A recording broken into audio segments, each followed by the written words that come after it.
In our news headlines for today, 3 Jamaicans have been charged in a mysterious case in Cayman Islands. A dangerous man who sprinted away from the police have also left 2 dangerous tools behind.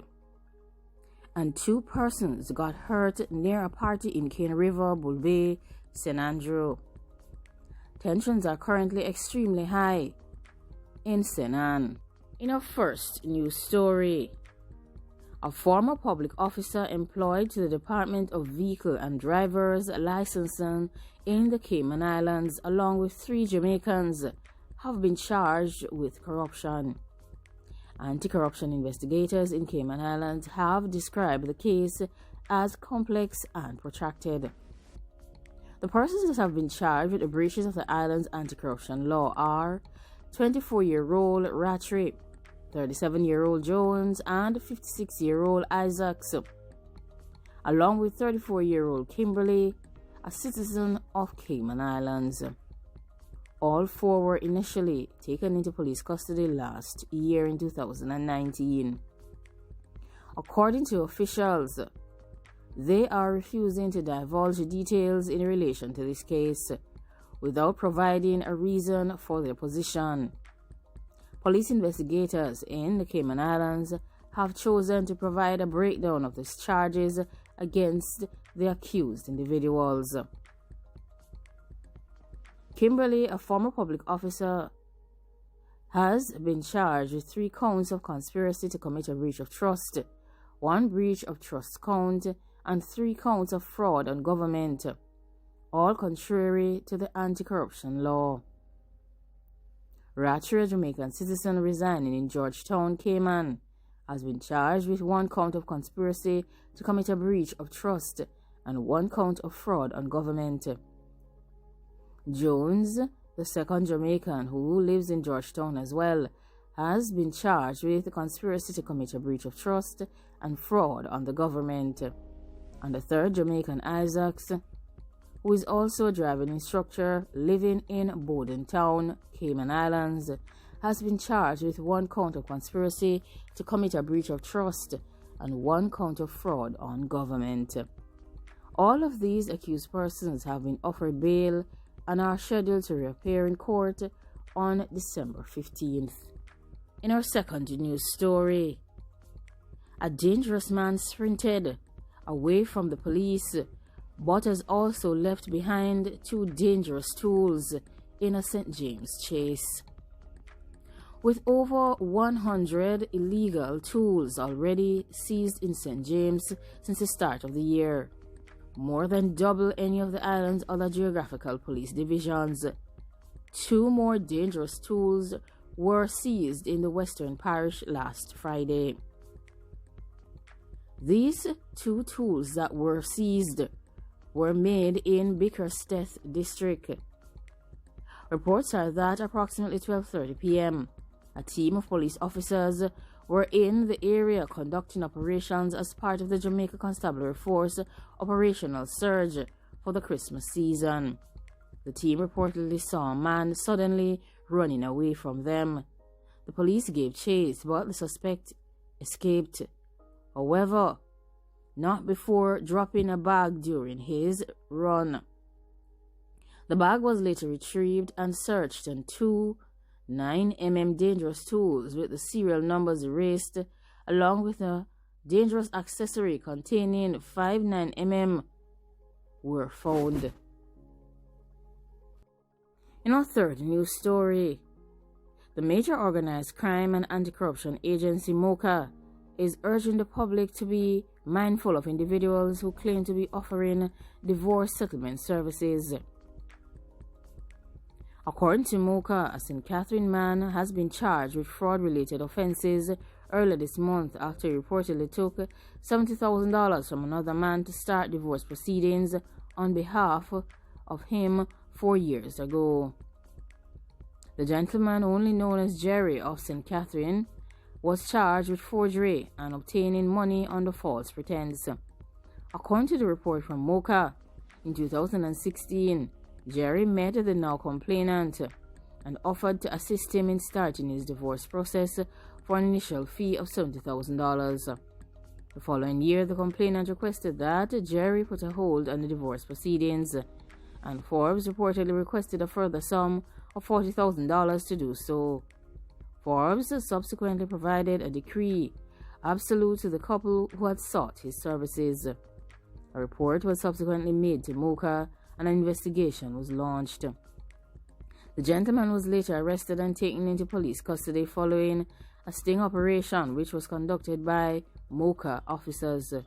He was later charged after an identification parade was held on Wednesday, December 2.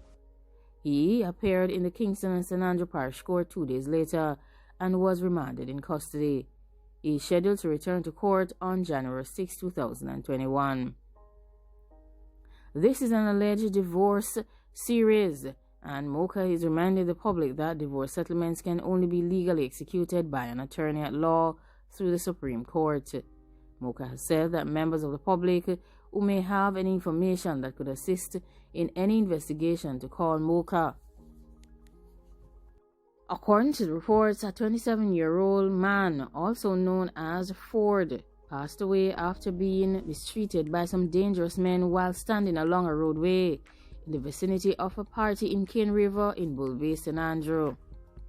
According to the Corporate Communications Unit, which is the information unit of the Jamaica Constabulary Force, they have confirmed the passing of the man. This dangerous situation happened at approximately 7 p.m.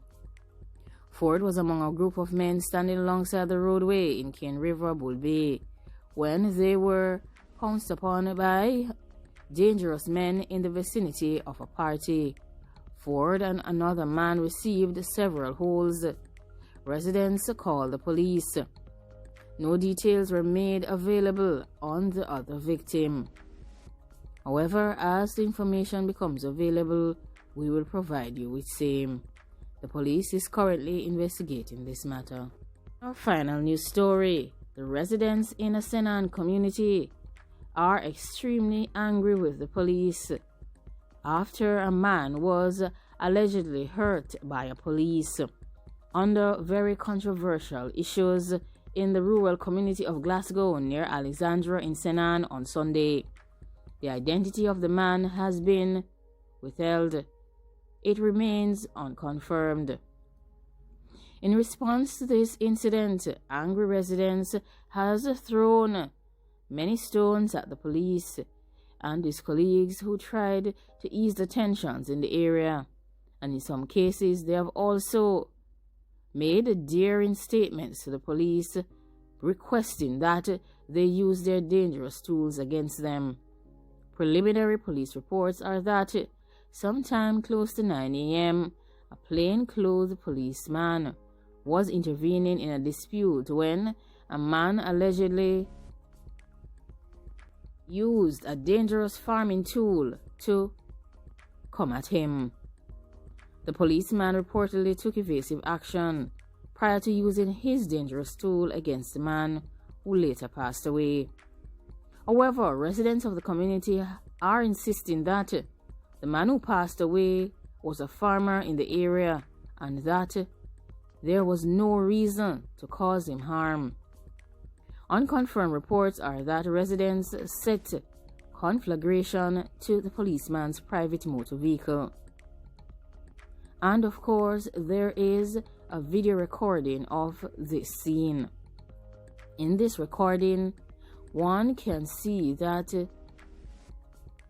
the angry residents are complaining to other policemen that the plainclothes officer had his dangerous tool, which should have been seized after the incident.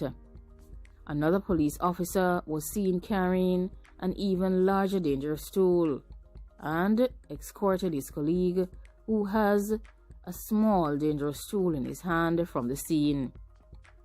According to one resident, the policeman should ensure that he was on duty. You should make sure that you are on duty, said this angry resident. It is understood that the Independent Commission of Investigators, INDECOM, has received notification of this incident. Like, comment, share, and subscribe. What is your opinion and feedback on all of these matters that have been discussed, with 3 Jamaicans having been charged in the Cayman Islands in relation to some fraudulent matter, along with a fellow citizen of Cayman Islands as well? And what do you think about the 2 men who were fatally hurt close to a party in Bull Bay, St. Andrew? And what about this man who ran away from the police officers only to leave behind 2 dangerous tools? And of course, the residents in Senan are extremely angry about the passing of the farmer, who it is alleged came towards causing hurt to the policeman, who eventually left him with multiple holes, where he passed away. Now, thanks for watching, and remember to be safe at all times and remain vigilant in all cases. Thanks for watching. Goodbye.